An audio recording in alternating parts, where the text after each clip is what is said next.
সকাল 10টা থেকে বিকেল 5টা পর্যন্ত ধৈর্য সহকারে কথা শোনা সত্যি একটি পজিটিভ দৃষ্টিভঙ্গি। আমাদের ধৈর্যের পরীক্ষা দিচ্ছি এবং ভালোবাসার পরীক্ষা দিচ্ছি, সেই সাথে আমাদের সকলের মধ্যমণি, মাথার তাজ, বাংলাদেশ আমজনগণ পার্টির আহ্বায়ক জনাব রফিকুল আমিন সাহেবের যে ট্রেনিং সেশন, যেটি আমরা দীর্ঘ 12টি বছর মিস করেছিলাম, সেটি আবার পুনরাবৃত্তি হলো। সেটি দেখার অধীর আগ্রহ আমাদের সকলের মাঝে ছিল।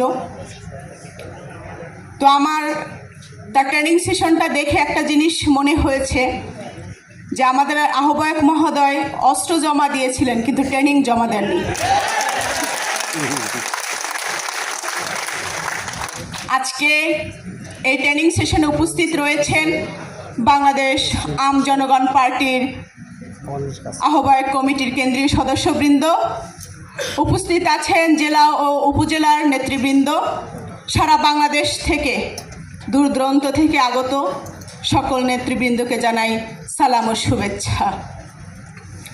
আপনারা আজকে প্রমাণ করেছেন আপনারা দলকে এগিয়ে নিয়ে যেতে চান, আপনার নেতৃত্বের প্রতি আস্থা রয়েছে এবং আগামীর নতুন বাংলাদেশ গড়ার লক্ষ্যে আপনারা প্রত্যেকে এক একজন স্বপ্নবাজ আগামীর নায়ক।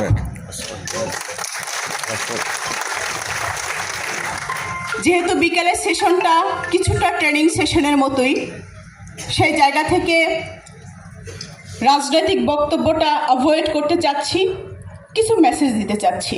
দেখুন, বাংলাদেশের জনগণের মাঝে 50% হয়েছে নারী, আর নারীকে পিছিয়ে রেখে কখনোই কোনো একটি দেশ সফলতার সেই শিখরে পৌঁছানো একেবারেই অসম্ভব। আমার জন্মস্থান পটুয়াখালী, কলাপাড়া, আপনাদের সকলের সুপ্রিয়, সকলের পরিচিত সিরাজাম মনির ভাইয়ের উপজেলা, আমার উপজেলা একই উপজেলা। তো ভাই জানে বিষয়টা যে আমাদের ওখানে পটুয়াখালী 4 আসনে 2টা উপজেলা, 3টা থানা, 18টা ইউনিয়ন, 2টি পৌরসভা, এবং ফ্যাসিস্ট সরকার চেয়েছিল তৎকালীন সময় কলাপাড়াকে জেলা ঘোষণা করা, হয়তো বা তিনি থাকলে এতদিন হয়ে যেত। সেই দুর্গম এরিয়ায় রাঙামালি নামে একটি উপজেলা রয়েছে, সেখান থেকেও নেতৃবৃন্দ এসেছেন। আজকে তাদেরকে ধন্যবাদ জানাই, কলাপাড়া মহিপুর থেকে যারা এসেছেন। তো যেটি বলতে চাচ্ছিলাম যে 3 লাখ সেখানে আমার ভোটার রয়েছে, সেখানে 1.5 লাখ হয়েছে নারী। তাহলে আমি এই 1.5 লাখ নারী সদস্য যারা রয়েছেন, যারা ভোটার, তাদেরকে অ্যাভয়েড করে তাদের উন্নয়নের জন্য যদি আমি কোনো দৃশ্যমান যদি কিছু না করতে পারি, তাদের আর্থসামাজিক উন্নয়নের লক্ষ্যে যদি কোনো আমি দৃশ্যমান কিছু তাদেরকে উপহার দিতে না পারি, তাহলে এই ভোটাররা আমাকে ভোট কেন দিবে, আমার পার্টিকে ভোট কেন দিবে? আমি আমার আসন থেকে জাস্ট এক্সাম্পল দিলাম, সারা বাংলাদেশে একই চিত্র। আমি যদি কবির ভাষা একটু বলি যে কোনো কালে একা হয়নি জয়, পুরুষের তরবারি, প্রেরণা দিয়েছে, শক্তি দিয়েছে বিজয়া লক্ষ্মী নারী। আপনাদের প্রত্যেকের সফলতার পিছনে একজন নারী রয়েছে। সে হতে পারে আপনাদের কন্যা, হতে পারে স্ত্রী, হতে পারে আপনার মা, হতে পারে আপনার বোন। আমি দেখেছি দীর্ঘ 12 বছর আমার আহ্বায়ক মহোদয় জেল জীবনে যে যুদ্ধ করেছে, তার প্রিয়তমা স্ত্রী তাকে যেভাবে সাপোর্ট দিয়েছেন, এটি সত্যি অভাবনীয়। আমার মনে হয় না এই বর্তমান প্রেক্ষাপট এত ওয়েল এডুকেটেড এবং যিনি কানাডিয়ান নাগরিক, সে আসলে তার একমাত্র স্বামীর ভালোবাসা, স্বামীর জন্য স্যাক্রিফাইস এত দূর করতে পারে, এটি সত্যিই বিরল ঘটনা। এজন্য তাকে শ্রদ্ধার সাথে স্মরণ করছি এবং তাকে আমরা ধন্যবাদ জানাচ্ছি। এবং আমার পার্টিতে যারা উইমেন রয়েছেন, সেই 17 এপ্রিল থেকে আজ অবধি আমি তাদের পারফরমেন্স দেখেছি, কতটা নিষ্ঠার সাথে, কতটা ত্যাগের সাথে, কতটা ভালোবাসার সাথে দিন রাত এক করে নিবন্ধনের কার্যক্রমে আমাদেরকে সহযোগিতা করেছে। আমাদের পার্টির সাথে একটি অরাজনৈতিক সংগঠন রয়েছে একটি নারী নিয়ে একটি প্ল্যাটফর্ম রয়েছে, সেই আহ্বায়ক সদস্য সচিবও আমাদের পার্টির কেন্দ্রীয় সদস্য। আমি এটি গর্ববোধ করছি যে তারা আমাদের সাথে যুক্ত হয়েছে। আগামীতে নারী উন্নয়নে, নারীর ন্যায্যতায়, নারীর ক্ষমতায়নে, নারীর সাম্যতায় তারা অগ্রণী ভূমিকা রাখবে। তবে এখানে সর্বশেষ একটি কথা বলতে চাচ্ছি নারীর টপিকসে। দেখুন, জেন্ডার বৈষম্য বহুকাল ধরে এসেছে। আমার আহ্বায়ক মহোদয় যে কথাটি বলেছেন যে আমরা পুরুষ নির্যাতন আইনের পক্ষে, আমরা এই লটা যেন, এই অ্যাক্ট যেন পাশ করা হয়, সেটার জন্য আমি কাজ করব। এই ঘোষণাটি আমি দিয়েছিলাম, তখন আমি অন্য একটি রাজনৈতিক প্ল্যাটফর্মে ছিলাম। আমি বাংলাদেশ নারী অধিকার পরিষদের কোঅর্ডিনেটর ছিলাম। সেইখানে আমি এই বিষয়টি আমি বক্তব্য দিয়েছিলাম। যেহেতু সেই প্ল্যাটফর্মে নেই, আজকে এই প্ল্যাটফর্মে আমার আহ্বায়ক আমার আগে বলেছেন, তাই তার সাথে আমি একাত্মতা প্রকাশ করছি।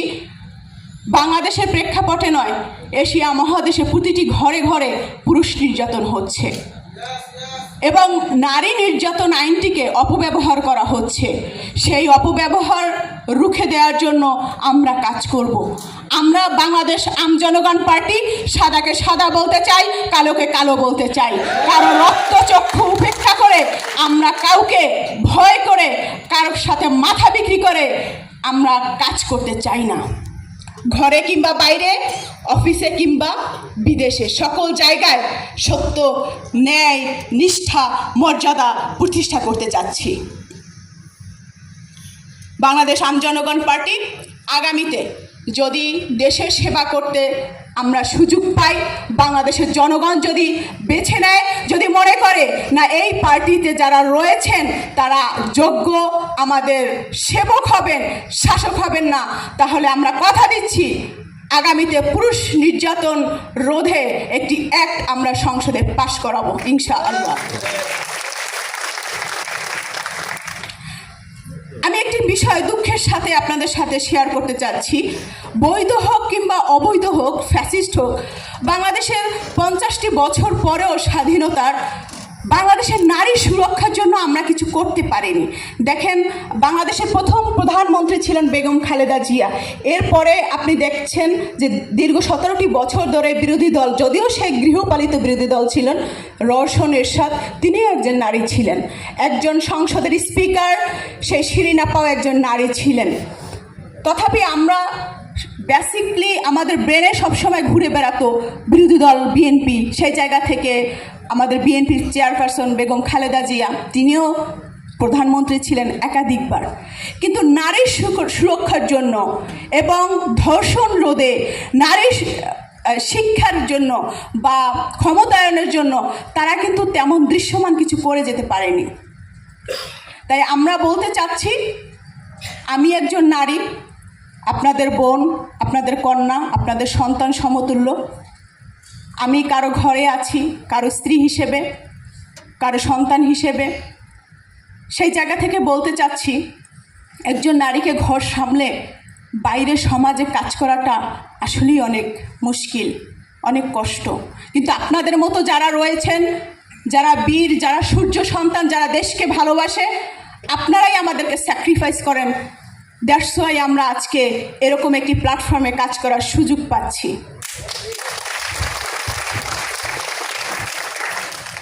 আমি বিশ্বাস করি এই প্ল্যাটফর্মে যারা রয়েছে তারা পৃথিবীর সব থেকে সুন্দর মনের মানুষ, চিন্তার মানুষ। আমি বিশ্বাস করতে চাই আপনারা সৎ, আপনারা সাহসী। আমি বিশ্বাস করতে চাই আগামীতে আপনাদের হাতে আগামীর বাংলাদেশ নিরাপদ। হয়তো এই প্ল্যাটফর্মে একসময় আহ্বায়ক মহোদয় তার চেয়ারে থাকবেন না, একসময় এই চেয়ারে আমিও থাকবো না। পালাক্রমে সর্বশেষ যে ব্যক্তিটি সদস্য রয়েছেন তার যোগ্যতার প্রমাণ দিতে পারলে সে আমাদের চেয়ারে এসে বসবে। এবং পরিবারতন্ত্রের বিরুদ্ধে আমার আহ্বায়ক মহোদয় এবং আমি একাত্মতা ঘোষণা করেছি। আমাদের পরিবার থেকে এই রাজনৈতিক পরিবেশে, এই পরিসরে, এই প্ল্যাটফর্মে আর অন্য কাউকে আমরা এস্টাবলিশড হতে দিব না। দেখুন, আমরা যেটি দেখেছি রাজতন্ত্র, রাজার পুত্র রাজা হয়, তার পুত্র রাজা হয়। কিন্তু যারা সমাজে পেশাজীবী শ্রেণী, শ্রমিক শ্রেণী তারা সবসময় বঞ্চিত হয়েছে। সেটা রাজতন্ত্রে ছিল। আমার দেশ গণতান্ত্রিক বাংলাদেশ। এই গণতান্ত্রিক বাংলাদেশে কেন পরিবারতন্ত্রের সাথে আমরা আটকে থাকব? এটিও একটি বৈষম্য। আমরা দুটি পরিবারের বাহিরে কিন্তু আমরা ভাবতে পারি না। কেউ একজন করে স্বামীর রাজনীতি, কেউ একজন করে বাবার রাজনীতি। এই স্বামীর রাজনীতি আর বাবার রাজনীতির ইতি টানতে হবে। যিনি কৃষকের সন্তান সেও এই দেশের প্রধানমন্ত্রী হতে পারবে। যিনি এই দেশের দিনমজুর, তার যোগ্যতা থাকলে সেও একদিন সংসদে যাবে। সেই ওয়েটা নেই। আমি আপনাদের সাথে ছোট্ট একটি বিষয় শেয়ার করি। আমি তখন অনার্সে পড়ি। আমার একজন শিক্ষক আমাকে প্রশ্ন করেছিল, আমাদের ক্লাসের সকলকেই প্রশ্ন করেছিল। আমি ক্লাসে সিআর ছিলাম, দ্যাটস ওয়াই টিচার আমাকে খুব পছন্দ করতো বা চিনত। তো সবাইকে প্রশ্ন করছে বড় হলে কি হতে চায়। তো এক একজন এক এক কথা বলছে, কেউ লয়ার হতে চায়, কেউ ডাক্তার, কেউ ইঞ্জিনিয়ার। তখন আমরা অনেক ছোট ছিলাম। তো আমি দাঁড়িয়ে বলছিলাম আমি একদিন বাংলাদেশের প্রধানমন্ত্রী হতে চাই। তো ক্লাসে সবাই হু হু করে হেসে দিল। তো আমি অপ্রস্তুত হইনি।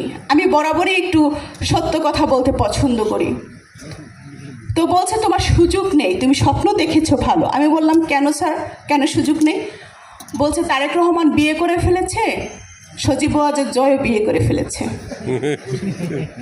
তা আমি সেদিন হতাশ হইনি। আমার কাছে কেন জানি মনে হয়েছে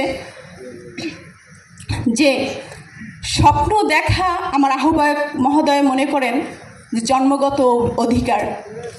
তে সেই বিষয়টি এখন আমি তার বাণী শুনেছি। তখন তো ক্লাস 5-এ ছিলাম, অনেক ছোট ছিলাম। তো আমি তখন ভেবেছি যে কিছু একটা হবে বাংলাদেশে, লেগে থাকি, দেখি না কি হয়। আজকে সেই সুযোগ এসেছে। প্রধানমন্ত্রী না হই, রাষ্ট্রপতি হলাম, কি সমস্যা? সমস্যা আছে ভাই? সারাটা জীবন দেখেছি রাষ্ট্রপতি ছেলে, প্রধানমন্ত্রী মেয়ে। এইবার উল্টে যাক, রাষ্ট্রপতি মেয়ে, প্রধানমন্ত্রী ছেলে। তাহলে সেক্ষেত্রে এখানে কে কে প্রধানমন্ত্রী হতে চান একটু হাত আমাদেরকে নাড়িয়ে দেখাবেন। সামনের সারির কেউ প্রধানমন্ত্রী হতে চান না? আচ্ছা আচ্ছা, ভেরি গুড। যাক, আমি খুব খুশি হয়েছি। যদি উপরের তলায় যারা বসে আছেন তারাও হাত জাগালে আমি আর একটু খুশি হতাম। আমি কিন্তু আপনাদেরকে দেখছি।